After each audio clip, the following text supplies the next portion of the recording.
அதிமுகவுக்கு அவர் பிள்ளை இருந்திருந்தால் எனக்கு உனக்கு இன்னும் இவங்க இன்னைக்கு அடிச்சுக்கிடுவாங்களா? இப்ப ஒரு 5 பேருங்க. சொல்லு. அந்த 5 பேரு யாருன்னு சொல்லட்டுமா? எடப்பாடி பழனிசாமி, நயினார் நாகேந்திரன், டிடிவி தினகரன், ஜான் பாண்டியன், அன்புமணி ராமதாஸ். வேற என்ன வேணும் அப்படின்னு மருத்துவர் ஐயா டாக்டர் ராமதாஸ் ஐயா கேட்டுக்கிட்டே இருக்கிறார். நீ ஒண்ணு பண்ணு, 40 பக்கம் ரூல் நோட் ஒண்ணு வாங்கி இதே மாதிரி உன்னை பத்தியும் குடும்பத்தை பத்தியும் கேவலமா 10 விஷயம் எழுதி நீங்களே கலாச்சி காரி துப்பிக்கிங்க. இப்ப ஐயா ஓபிஎஸ் பத்தி பார்ப்போம். எதுக்கியா 2 பேரும் சண்டை போடுறீங்க? அந்த கதை கேளுங்க. நான் வீட்டுக்கு மூத்தவன். சரி, இவன் இளையவன். கண்டிப்பா அதிமுகவுக்கு சங்குதான். ஏய், என்னை வச்சு ஒன்னும் காமெடி கிமெடி பண்ணலையே. மக்கள் ஊதிடுவாங்க. இல்ல அப்படிதான் போவேன், இப்படிதான் போவேன். என்ன கோபாலு, எங்க இந்த பக்கம்? என்னது, நீ என் பக்கம் வந்துட்டு என்னென்ன அந்த பக்கம் கேக்குறியா? சின்னம்மாவை பார்ப்பதற்காக நிறைய பேர் இன்னைக்கு அமமுகவில் இருந்து தொடர்ந்து வந்து கொண்டிருக்கின்றார்கள். உனக்கு இதெல்லாம் சாதாரண விஷயம்டா. சொன்னா வணக்கம்ங்க. தொடர்ந்து நம்ம டிசி மீடியா சேனலை பார்த்து ஆதரவுகள் கொடுத்து வரும் அத்தனை உள்ளங்களுக்கும் மீண்டும் ஒரு முறை வணக்கம். கறிக்கரைக்கும் தேங்காய கிள்ளி கொடுக்க ஒரு வில்லை இல்லையே என்று குழந்தைகள் இல்லாத தாய்மார்கள்லாம் ஏங்குவாங்க. அதே மாதிரிதான் கொல்லி வைக்க ஒரு குழந்தை இல்லையே அப்படி என்றும் ஏங்குவாங்க. இன்னைக்கு அதே கதிதான் இந்த அதிமுகவுக்கு இன்னைக்கு கொல்லி வைக்க ஒரு பிள்ளை இல்லை. அவர் பிள்ளை இருந்திருந்தால் இன்னைக்கு எனக்கு உனக்கு எனக்கு உனக்கு எனக்கு உனக்கு இன்னும் இவங்க இன்னைக்கு அடிச்சுக்கிடுவாங்களா? அதான் உங்க தாத்தாட சொத்தா? எங்க தாத்தா தான்டா, ஒரிஜினல் தாத்தாடா. போட்டோ கூட எடுத்து ஊர்ஜிதம் பண்ணியாச்சு. அதாவதுங்க, எடப்பாடி பழனிசாமி இன்னைக்கு எலி அம்மனமா ஓடின மாதிரி ஓடிக்கிட்டு இருக்கு. எடப்பாடி பழனிசாமி கெட்டிருக்கிற கோமணம் பாஜக. எடப்பாடி பழனிசாமி கெட்டிருக்கிற வேஷ்டி அதிமுக கரை கட்டிய வேஷ்டி நம்ம அம்மா. எடப்பாடி பழனிசாமி அவர்கள் போட்டிருக்கிற சட்டை நம்ம சின்னம்மா அவர்கள். எடப்பாடி பழனிசாமி அவர்கள் தலப்பா மாதிரி ஒண்ணு தோரணையா கெட்டிட்டார். அது யாரு கொடுத்தது தெரியுமா? நம்ம ஓபிஎஸ் ஐயா. எடப்பாடி பழனிசாமி ஒரு உள்பணின்னு ஒண்ணு போட்டிருக்காரு. அது யாருக்கு? நம்ம டிடிவி தினகரன்.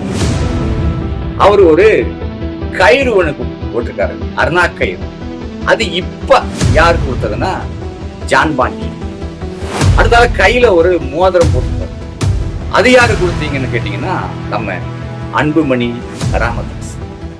இப்ப மீண்டும் வேற என்ன வேணும் அப்படின்னு மருத்துவர் ஐயா டாக்டர் ராமதாஸ் ஐயா கேட்டுக்கிட்டே இருக்கிறார்.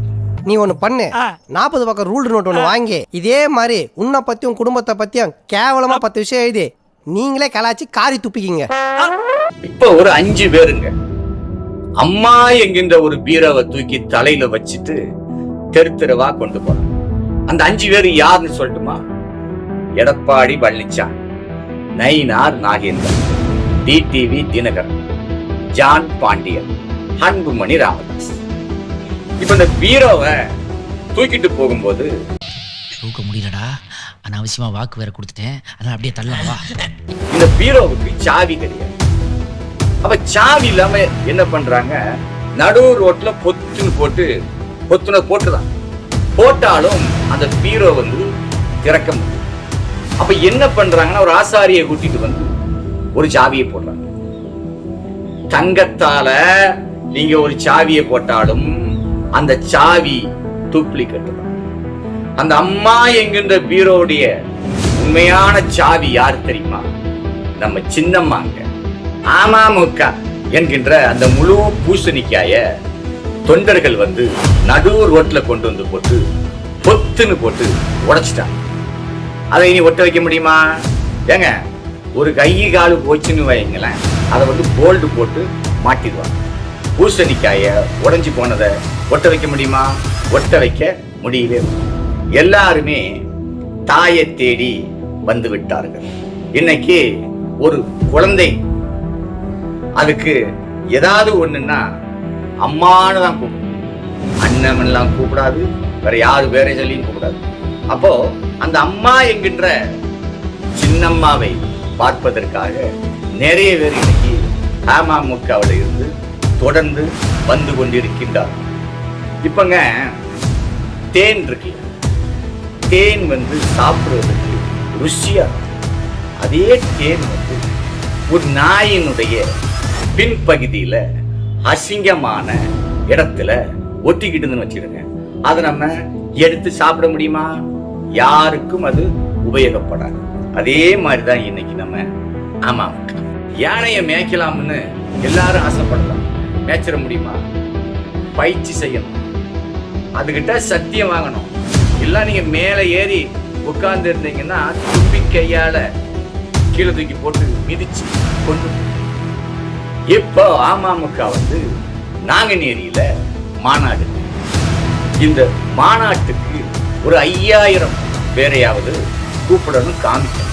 அப்படி காமிச்சாதான் மேல இருந்து செல்வாக்கு இருக்கும், இங்க கீழையும் அவங்களுக்கு கொஞ்சம் மரியாதை இருக்கும். இன்னும் சொல்ல போனா மேல இருந்து கொஞ்சம் மணியும் வருவதற்கு வாய்ப்புகள், அதை பார்த்துட்டு தான் கொடுப்பாங்க. இப்போ இங்க கூட்டம் வருவதற்கு வாய்ப்பு. அப்போ என்ன பண்ண, ஒரு 5000 பேருக்கு குக்கர் தாரோம் அப்படி என்று டோக்கனை கொண்டு போய் இந்த நாங்குநேரி ஊரை சுற்றி உள்ள 6 பங்கு நாட்டாருடைய ஊர்கள், அதுவும் அதே மாதிரி வடக்கு விஜய நாராயணம், தெற்கு விஜய நாராயணம், சங்கனாங்குளம், இது மாதிரி ஊர்கள்ல தேவமாறு வாழ்கின்ற ஊர்கள்ல கொண்டு போய் இந்த டோக்கனை கொண்டு போய் கண்டிப்பாக கொடுப்பாங்க. ஏன்னா குக்கர் இன்னைக்கு பஜார்ல ஒரு குக்கரு 400 ரூபாய்க்கு பாக்ஸ் போட்டு ISI முத்திரை குத்தி அவனே கொடுக்கறான். அதனால அதை அவங்க ஈஸியா வாங்கி கொண்டு கொடுத்துட்டு இந்த கூட்டத்தை கண்டிப்பாக காமிச்சிடுவோம். இது கன்ஃபார்ம். இப்ப ஐயா OPS பத்தி பார்ப்போம். கண்கட்ட பின்னே சூரிய உதயம், எந்த பக்கம் போனா எனக்கு என்ன போடி அப்படிங்கிற பாடலை போல இன்றைக்கு ஐயா OPS அவர்களை பாஜகவும் ஏற்றுக்கொள்ளவில்லை, எடப்பாடி பழனிசாமியும் ஏற்றுக்கொள்ளவில்லை. காரணம், கூண்டோட காலி, அங்க யாருமே இல்லை. மிச்சம் இருக்கிறவங்களும் இப்போ தாவேகாவுக்கும் சின்னம்மா கூட தான் போயிட்டு இருக்காங்க ஆதரவு. அப்போ ஐயா OPS அவர்கள் என்ன பண்ணணும், தாய்க்கழகம் சின்னம்மா கிட்ட வந்துதான் சேரணும். அப்பதான் மதிப்பு, மரியாதை, கௌரவம், கம்பீரம் எல்லாமே ஐயா OPS அவர்களுக்கு கிடைக்கும். அதை விட்டு தனியாக நான் சுயேட்சையாக போட்டி போட போறேன் அப்படின்னு போனால் ஒரு தேவமாறு கூட ஓட்டு போடும். ஏன்னா ஒண்ணு படைபலம் வேணும், இல்லையா பணப்பலம் வேணும். படைபலம், பணப்பலம், இந்த ரெண்டுமே இல்லைன்னு வச்சுக்கோங்களேன், ஓட்டு போடவே. அதே மாதிரி இன்னைக்கு சின்னம்மா அவர்கள் அம்மாவுடைய சமாதியில போய் 10 முறை அடிச்சாங்க, சபதம் விட்டாங்க. அந்த சபதங்கள் இன்னும் நிறைவேறவில்லை. அதுக்காக என்ன பண்றாங்க, அந்த தாய் பசும்பொன்னார் உண்ணிய பூமியிலே போய் பசும்பொன்னார் காலிலே போய் விழப் போகின்றார்கள். அங்கதான் மாநாடு. அந்த பசும்பொன்னாரின் புண்ணிய பூமியில போய் தெய்வ திருமகனார் பசும்பொன் முத்துராமலிங்க தேவர் ஐயா அவர்களை வணங்கி, ஐயா என்னை காப்பாற்றுங்கள், அம்மாவுடைய தொண்டர்களுக்கெல்லாம் ஆசியை கொடுங்கள் அப்படி என்று சின்னம்மா வருகின்ற 24ஆம் தேதி பசும்பொன்னுல மண்டியிட்டு ஒரு மாநாடையும் போடுறாங்க.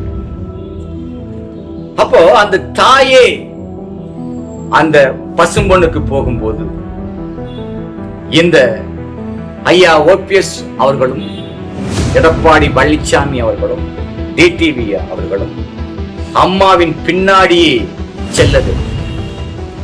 முதல்ல போய் பசும்பொன்னார போய் அவருடைய ஆலயத்தை போய் 3 முறை சுற்றி வர வேண்டும்.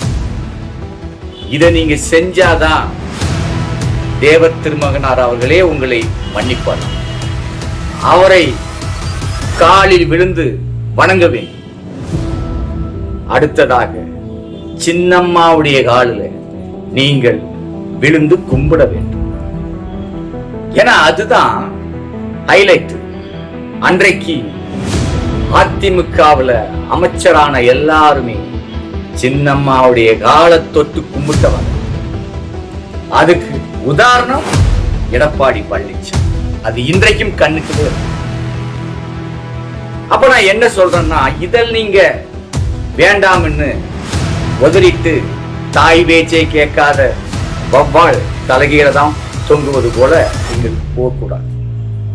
அப்படி போனீங்கன்னா என்ன ஆகும்? சின்னம்மாவை வேண்டாம்னு சொல்லிட்டு நீங்க போனீங்கன்னா கண்டிப்பா அதிமுகவுக்கு சங்குதான். அப்புறம் தாயாரே தாயாரே போனேலா போனேலா சொக்கலோகம் சேர்ந்தேலா சேர்ந்தேலான்னு தாயார தான் அடிக்கணும். ஒரே சங்கா அதிமுகவுக்கு. அப்புறம் மக்கள் வந்து உதிர்வு. அதிமுக அலுவலகத்துக்குள்ள ஆடு மாடு கோழி பன்னி எலி எல்லாத்தையும் உள்ள தூக்கி போட்டு மேய விட்ட வேண்டியதான். அங்க வேற ஆட்களுக்கு இடமே இல்லை. ஆனாலும் என்ன சொல்றேன், அனைவரும் 24ஆம் தேதி ஒற்றுமையாக ஒன்று சேருங்கள். சேர்ந்தாதான் அதிமுக.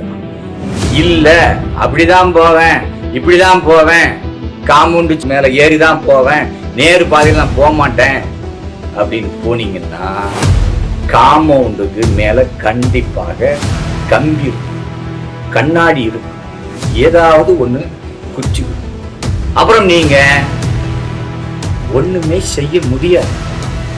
அதனால என்ன சொல்றேன், கண்டிப்பாக எல்லாரும் தாயை தேடி போங்க, உங்களுக்கு தரிசனம் கிடைக்கும். இதுக்கு அடுத்தால உள்ள வீடியோவை நம்ம அப்புறம் பார்ப்போங்க. இப்போ நன்றி, வணக்கம்.